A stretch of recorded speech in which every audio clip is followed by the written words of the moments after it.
Hello. Atheism fills a niche in society. And what I mean by this is, there are things, we know, there are theism, there are Abrahamic religions, there are massive churches, there are people devoted to religions. And we all know that sometimes these particularly theistic people accuse atheism of being just another religion. They use metaphor like we have our saints, people like Dawkins, we have our holy texts, evolutionary Bibles, shit like that. Basically, they claim that we're just as bad as a religion. Well, speaking as an atheist, I feel that from what I've observed of the community, at least on YouTube, atheists aren't organized. Nor do they really have any desire to be organized. The only real desire atheists have is so that they don't have to feel alone being an atheist. And that's why I feel that the internet is a fantastic place to really go and see that not everyone is the Bible-thumping, closed-minded individual. So, we have to recognize, though, that although this metaphor is terrible and it completely fails to describe a religion, there are other niches. There's not just the religious, but there are people who aren't atheists. These are, say, spiritualists, or people who, are Buddhist. Some places in Asia have Buddhism as a real sort of organized religion, so maybe not necessarily in that example, but we're talking about, vast minority religions that still exist in some decent numbers, like pagans, Wiccans, or whatever they want to call themselves. I guess you could count pantheists in this as well. The point is that atheism still has its place among these peoples. And although we're not part of a religion, and we're not a spirituality, we are something.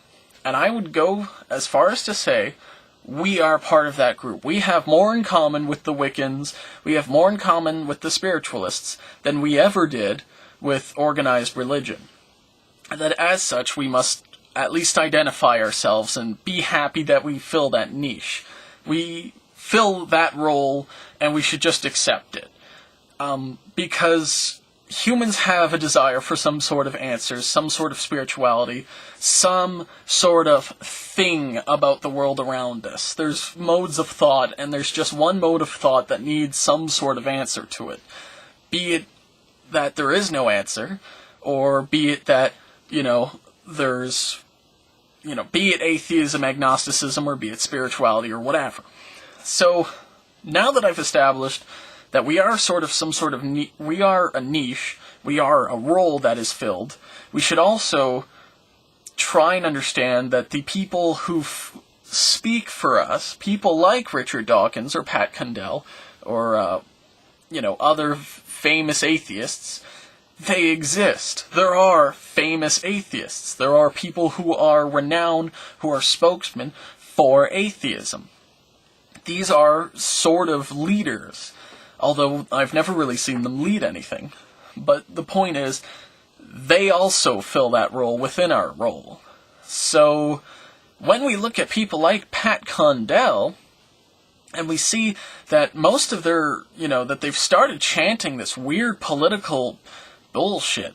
It's sort of like whatever we enjoyed them for before is completely lost because they've gone absolutely batshit insane.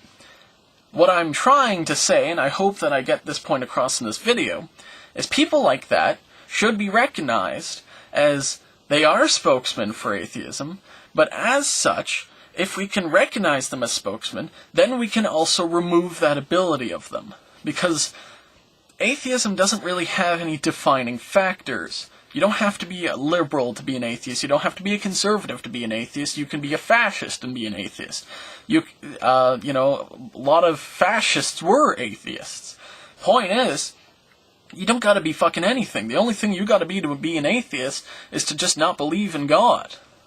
So, that being said, people like Pat Condell, who are trying to mix these two messages together, like atheism and his weird BNP nationalism, the sort of, I will work with fundamentalist Christians simply because they'll get my other beliefs passed, we should accept that hypocrisy is also part of being human. But we shouldn't have to put up with that bullshit from one of our spokesmen. Although it is kind of interesting or kind of weird to demand more of our spokesmen or our leaders to be more than human, that's what we do. That's what we've always done in the realm of politics, and as such, our role, our niche, the politics within our community, we should recognize Pat Condell as being a terrible fucking spokesman. He's become some crazy, raving maniac for things that don't even make sense. He's basically, there's people like the Atheist Antidote who are agreeing with this kind of bullshit. Do you understand what that means? Basically, some fucknut, close-minded, piece of shit, creationist, is on the same side of Pat Condell. They listen to each other, and they make sense to each other. Now, I realize, I said, hypocrisy is a part of our condition. But why should we fucking support that in one of our so-called spokesmen when it completely defies everything we stand for? We stand for open-mindedness, for rationality. I know this. Atheists have said that we are supposed to be more rational-minded people. Atheism should be the tolerant force, the skeptical force that will allow people to speak their minds and point out why it doesn't make any goddamn sense. That's why we like people. That's why we let some people be our spokesmen, because they are examples of this. Well, when people like Pat Condell fail at this example extraordinarily, we should get rid of them. And although we never really put them there to begin with, we should recognize also that the niche we fill, the people, the spiritualists or the Wiccans that have a lot of things in common with us, they still find a way to get rid of the fucking spokesmen that don't represent them. Hell, groups like the Tea Party, although it's completely unorganized and they have no structure, they still manage to kick some assholes out. They still manage to stop listening. They still manage to get people to stop representing them.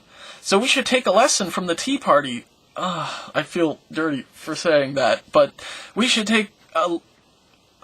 sorry. You know what I'm trying to say. So, what do? We do what all good atheists do.